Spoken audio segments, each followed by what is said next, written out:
Há uma curiosidade que talvez você não saiba. Um filósofo e matemático chamado Leibniz definiu música assim.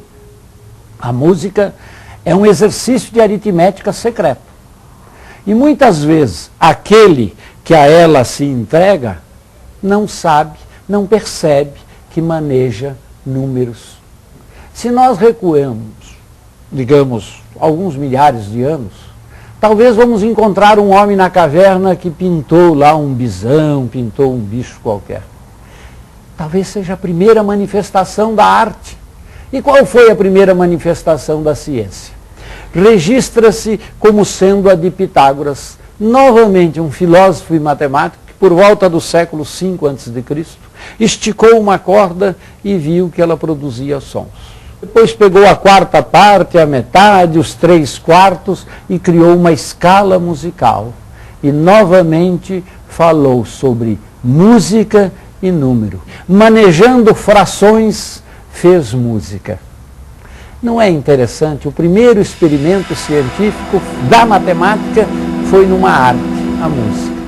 Música e matemática, arte e matemática são expressões da beleza que o homem persegue e segue construindo.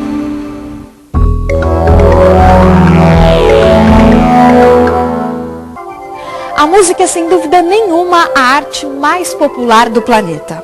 Mas o que pouca gente sabe é que por trás de um chorinho ou de uma complexa sinfonia de Villa-Lobos, existem relações matemáticas muito simples que ajudam a formar, ao lado do talento dos homens, o edifício sonoro da nossa música.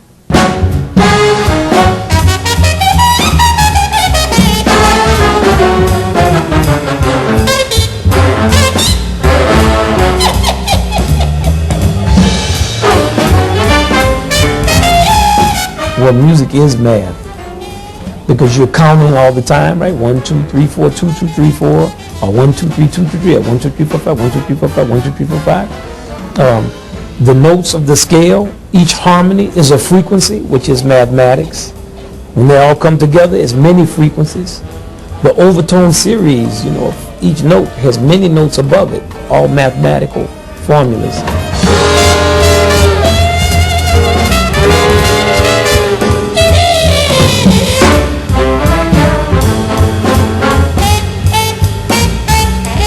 The spatial layout of music, like, is the music 32 bars or is it 400 bars? It's like geometry. Many different type of music.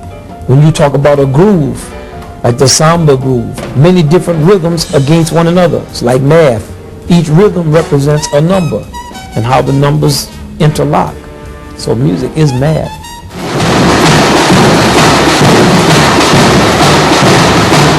A diferença da bateria para a batucada são padrões. E conforme a execução desses padrões, você muda todo o conteúdo da bateria.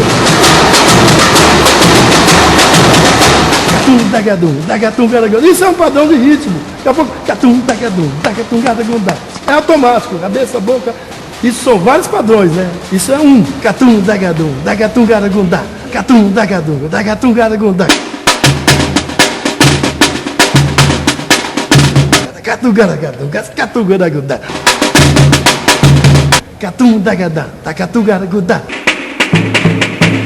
Batucada é infinita.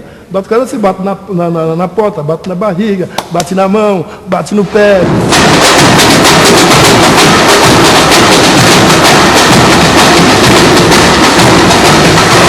Uma boa dança, um bom conjunto acaba ajudando tudo, né?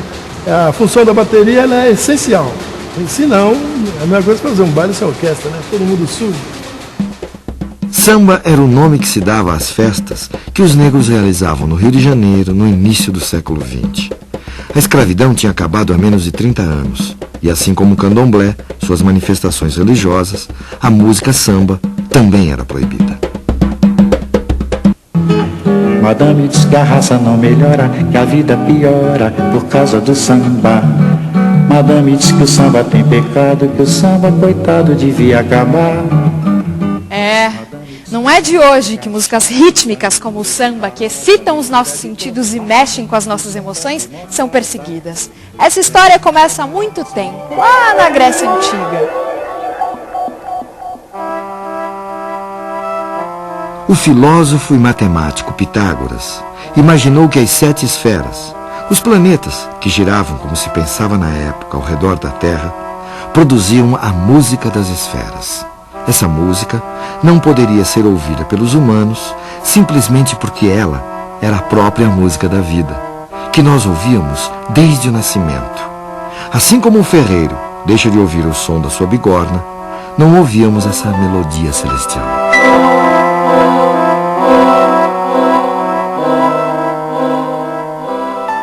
Um outro filósofo grego, Platão, tomou 2 séculos depois a música das esferas como modelo ideal do cosmos e também da vida em sociedade. Para ele, a música pode funcionar tanto como elemento de harmonia como de destruição, dependendo do gênero musical. Em primeiro lugar, estão as músicas que ajudam o cidadão a encontrar o equilíbrio, a elevação, aproximando-o dos deuses. É a música produzida pela lira, pela cítara. Todas as outras levam os homens à decadência, à degeneração e os aproximam dos animais. São as músicas rítmicas, enfim, todas as músicas populares.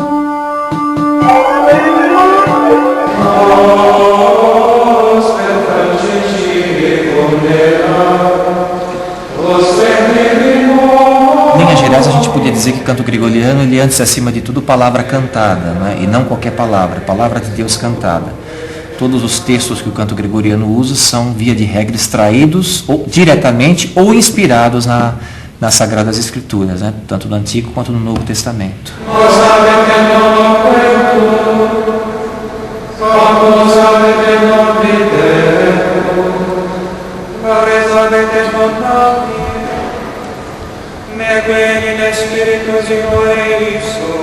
Você tem uma melodia única que é cantado igual por todos. Ela é cantada por todo mundo, né? Nós, por exemplo, nos nossos ofícios, nós cantamos a mesma coisa sempre, todos juntos, não é? E o ritmo do canto gregoriano, voltando à sua definição, que a palavra cantada é dada pela palavra, né? Nós podemos rezar de diversas maneiras, né? Podemos fazer orações mentais, né? Podemos ler as orações pura e simplesmente, ou podemos cantar essas orações, não é? Então nós vemos no canto uma forma mais perfeita, por assim dizer, de orar. O canto gregoriano se esforçava em deixar de fora toda e qualquer possibilidade de ruído ou combinação desagradável aos ouvidos, buscando assim uma suprema harmonia que, pouco a pouco, as vozes dos monges encontravam através do uníssono.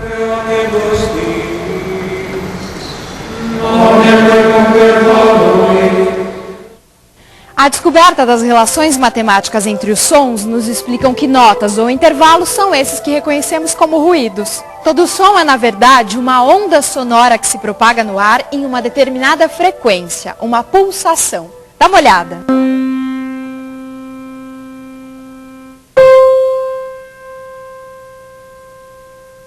O som produzido pelos nossos passos são uma frequência.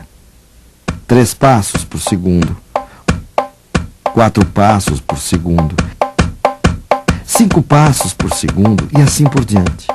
Se pudéssemos ouvir 440 passos em 1 segundo, teríamos este som.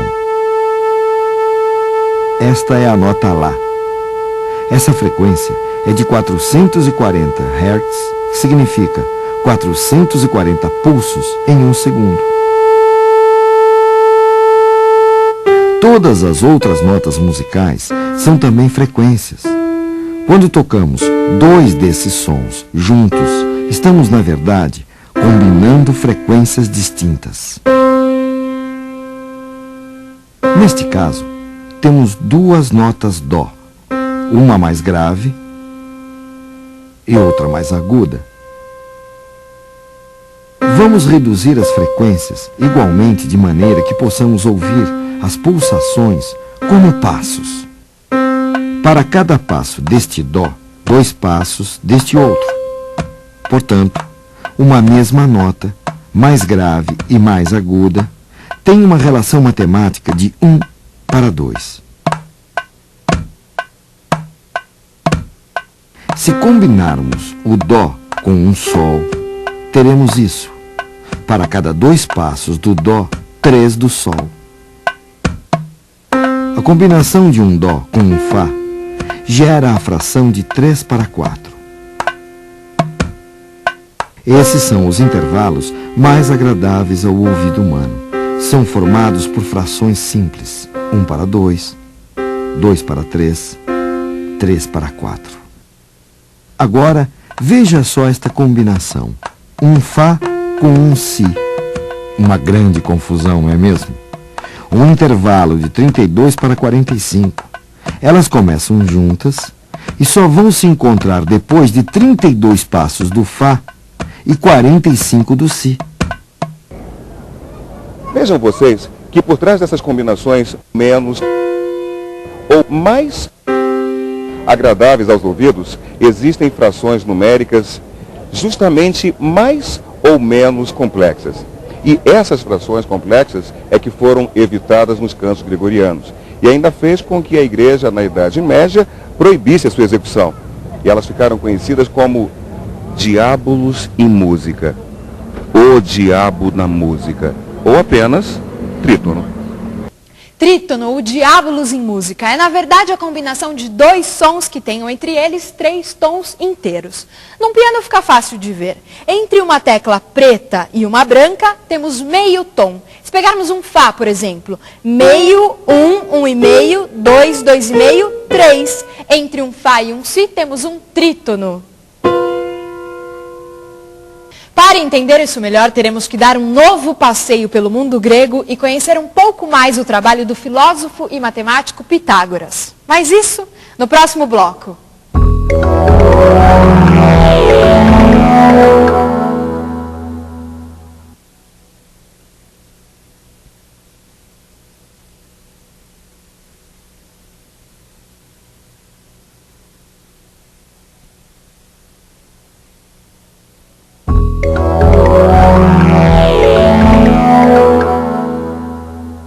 Foi com o instrumento de uma só corda, o monocórdio, que Pitágoras realizou suas experiências. Provavelmente uma das primeiras tentativas de organizar e compreender o espectro sonoro no Ocidente, lá na Grécia Antiga, mais de 500 anos antes do nascimento de Cristo.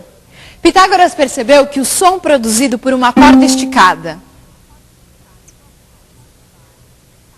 e pela sua metade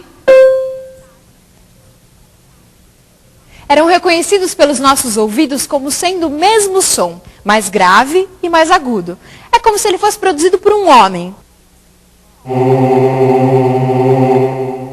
Ou por uma mulher ou criança. Mas ao fazermos vibrar uma terça parte dessa corda, um novo som aparecia.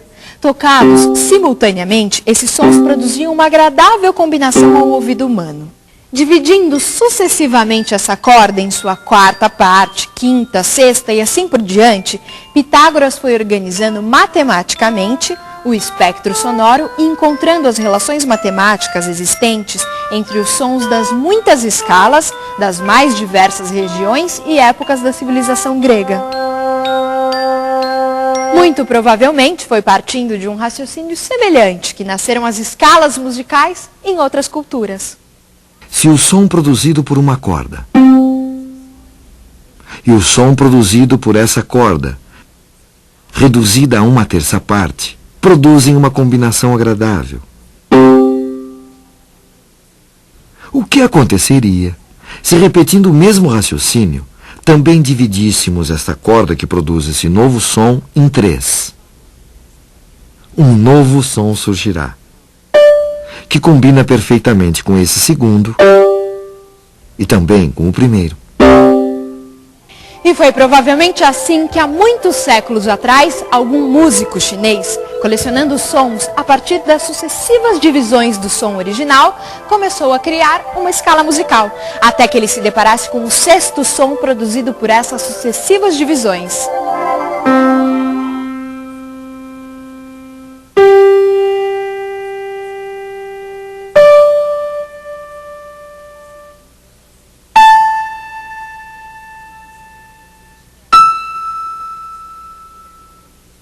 Pela primeira vez, nessa experiência, um som não combinava com o som original. Por sinal, eles até se pareciam excessivamente. que fez com que o nosso chinês imaginário desse por concluído o trabalho e criasse uma escala com apenas os 5 primeiros sons. Uma escala pentatônica. Nessa escala, todos os sons combinam entre si. Para experimentar isso, qualquer um de nós pode se sentar à frente de um piano e tocar somente as teclas pretas, que formam uma dessas escalas pentatônicas.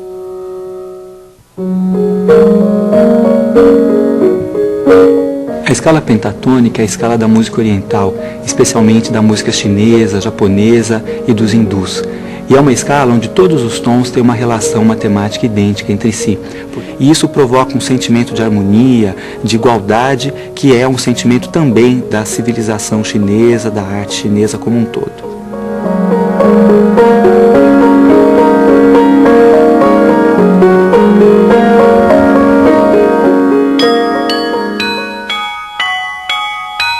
Aquele sexto som encontrado pelo nosso chinês também traz uma relação matemática complexa com o som original, de 15 por 16.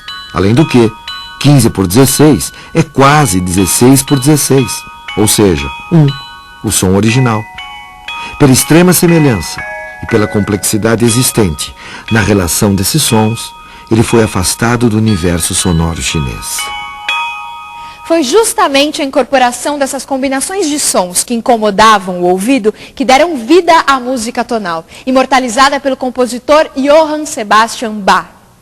Bach certamente percebeu que se o trítono estabelecia a relação mais complexa entre os sons de uma escala, ao escorregarmos esses sons para os que estivessem imediatamente ao lado, ou seja, Fá para Mi e Si para Dó, sairíamos da dissonância para a consonância. Do ruído para o prazer, da tensão para o repouso.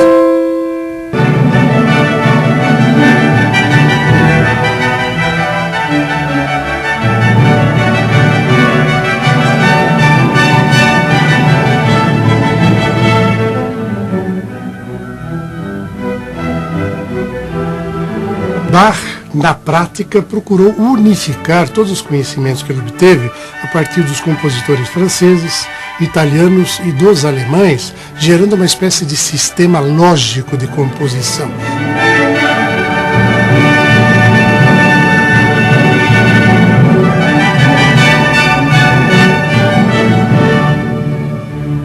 Usando principalmente a questão do trítono, que era chamado de o diabo na música, né? Porque ele gerava instabilidade no discurso musical, incentivava as emoções profundas, o que os religiosos da época principalmente abominavam. E ele trabalhava com o trítono para gerar instabilidade musical, portanto tensão musical, e com as melodias para gerar a parte estática da música, a parte contemplativa.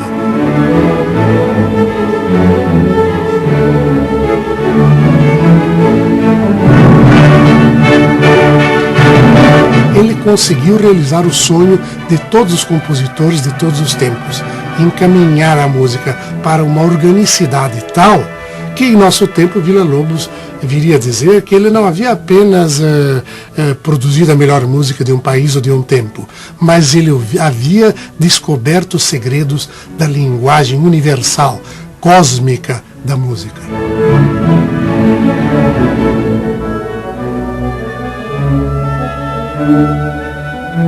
Meu caro amigo, eu sempre tenho prazer, quando eu faço uma coisa, eu tenho prazer.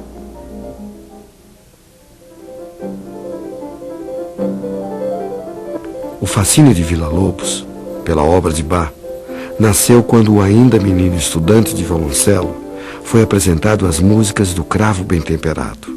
Anos mais tarde, Villa compõe as suas Bachianas Brasileiras, que teve a obra de Bach ao mesmo tempo como fonte de inspiração e alvo de homenagem.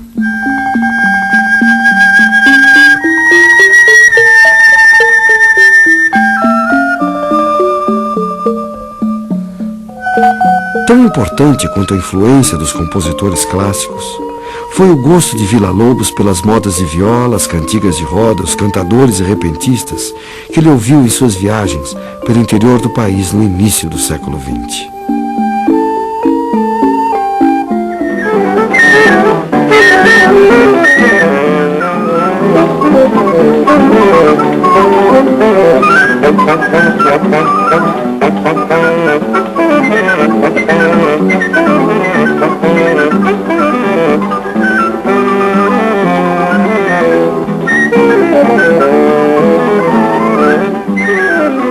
Villa-Lobos se inspirou também na música praticada nas ruas e praças do Rio de Janeiro, compostas e executadas pelos chorões, músicos populares que tocavam nos bares ou em festas da cidade. Tal interesse o levou a estudar violão escondido de seus pais, que não aprovavam sua aproximação com os autores daquele gênero, considerado marginal.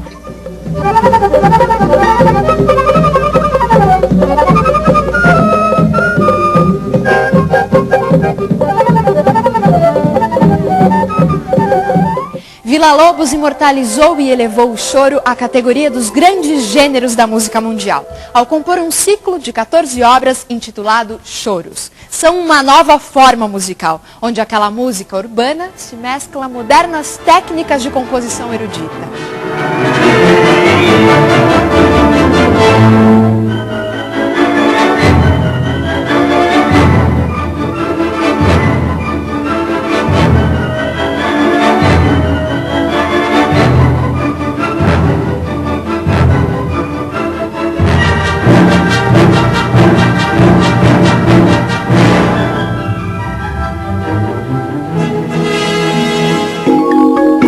Não sei se você sabia, para Pitágoras, a beleza está associada à simplicidade da representação matemática.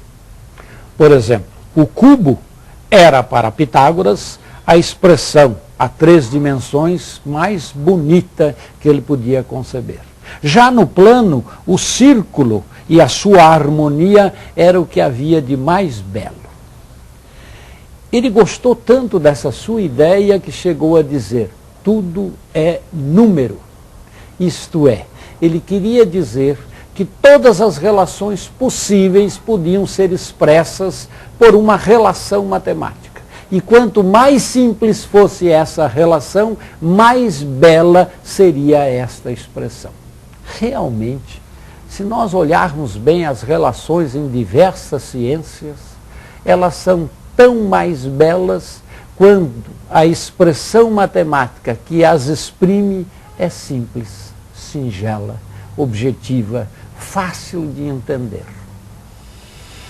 Não sei se ele tinha razão em dizer tudo é número, mas uma coisa nós não temos dúvida. Em se tratando da música, quando fala da harmonia, da beleza, ele andou bem perto.